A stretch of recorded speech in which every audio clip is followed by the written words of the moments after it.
जो डॉक्टर दवाइयाँ लिखता है वो मैं नहीं दे सकता। मैंने कहा यार तुम लोग और बीमार हो जाओगे, ऐसे बहुत सारे लोग हैं। मुझे थोड़ा सा शक है, टेस्ट जो ना करा के ले आओ। ये मरीज बेचे जाते हैं, 600 का बिल बना तो 300 मेरे, लिखेंगे भी वो दवाई जो उस मेडिकल पे मिलती हो। अब डॉक्टर साहब उसकी खाल उतार रहे हैं। मुझे एक दोस्त मिला, बीमार लग रहा था, परेशान लग रहा था। मैं क्या हुआ?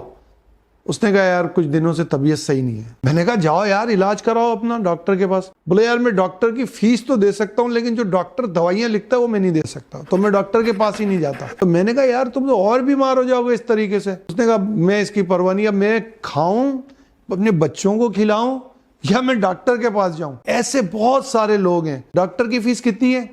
150 रुपए, 200 रुपए, 500 रुपए। जितना बड़ा डॉक्टर होगा वो उतनी ज्यादा दवाइयां लिख के देगा। मरीज को डॉक्टर ने देखा, हाँ यार तुम सही लग रहे हो, लेकिन मुझे थोड़ा सा शक है, तुम एक काम करो ये टेस्ट जो ना करा के ले आओ। वो जाता है बेचारा, कहीं से पैसे ऐसे उधार उधार पकड़ता है और टेस्ट वेस्ट करवा के लेकर आ जाता है 5-10 हजार रुपए के। डॉक्टर उसको देखता है, माशाल्लाह यार आप तो बिल्कुल सही हो, मेरा शक दूर हो गया।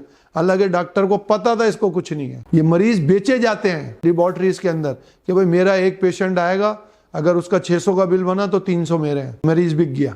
क्योंकि लोग डॉक्टर के ऊपर यकीन करते हैं, वो अगर नया यकीन करें तो उनका इलाज कैसे हो? यकीन का फायदा उठाते हुए उसको इतनी सारी दवाइयां लिख देंगे जो उसको जरूरत नहीं है, और लिखेंगे भी वो दवाई जो उस मेडिकल पे मिलती हो। और बाद में क्या बोलेंगे, मुझे दिखा के जाना। दिखाने से क्या मुराद होती है कि तुमने दवाई ले ली वहां से, मेरा कमीशन पक्का हो गया। डॉक्टर के यहाँ जाते हैं, मेडिकल रेप वाले बैठे होते हैं, तो वो आपने देखा होगा डॉक्टर साहब को मेडिकल रेप वाले ने उम्रे पे भेज दिया। डॉक्टर साहब वर्ल्ड टूर पे चले गए, पूरी दुनिया घुमा रहे हैं, यूरोप घुमा रहे हैं, 30-40-50 लाख रुपए का खर्चा है। कैसे कमा रहे हैं आप? उसकी वजह यह है कि डॉक्टर्स उनकी दवाइयां लिखते हैं। मैं ये समझता हूँ कि डॉक्टर जिसको लोग मसीहा समझते हैं, अपना हमदर्द समझते हैं, क्या डॉक्टर को ये सब चीजें गवारा करती हैं? और अपने 2 पैसे बनाने के चक्कर में, अपना माल बनाने के चक्कर में, या अपना वर्ल्ड टूर करने के चक्कर में, या अपने घर में एसी लगाने के चक्कर में अपने बच्चों को इस तरह का नाजायज माल कमा के दे। जेन्युइन दवाई बनती है, आप लिख के दें। आप उसी ब्रांड की क्यों दवाई लिखते हैं?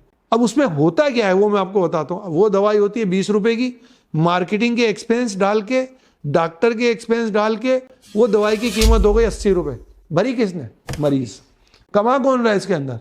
मेडिकल कंपनीज और डॉक्टर। दवासाज कंपनियों से मैं मुखातिब हूँ। अगर आपकी दवा सही है तो आपको जरूरत क्या है उसको कमीशन देने की? फॉर्मूला अच्छा दें, आपकी दवाई अच्छी होगी, डॉक्टर की मजबूरी बन जाए कि वो लिखे आपकी दवाई, जिससे मरीज सही होते हैं। जब आप नाकिस दवाई लिखते हैं, मरीज भी अच्छा नहीं होता। दवाई काम नहीं कर रही, मरीज का मर्ज बढ़ रहा है। अब मरीज क्या करता है? एक डॉक्टर को छोड़ के दूसरे डॉक्टर के पास जाता है, दूसरा डॉक्टर फिर दिहाड़ी लगाता है। अब इस सारे चक्कर में बाज़ औक़ात मरीज इतना बीमार हो जाता है कि हॉस्पिटलाइज हो जाता है। अब ये जो डॉक्टर्स हैं जिनका माशरे में एक मकाम है, इतना इज्जत वाला पेशा डॉक्टर साहब, कोई आदमी आपको ये नहीं बोलेगा डॉक्टर, कोई ना डॉक्टर मैं बीमार हूं, कोई नहीं बोलेगा। जाके बोलेंगे डॉक्टर साहब ये है, डॉक्टर साहब ये है।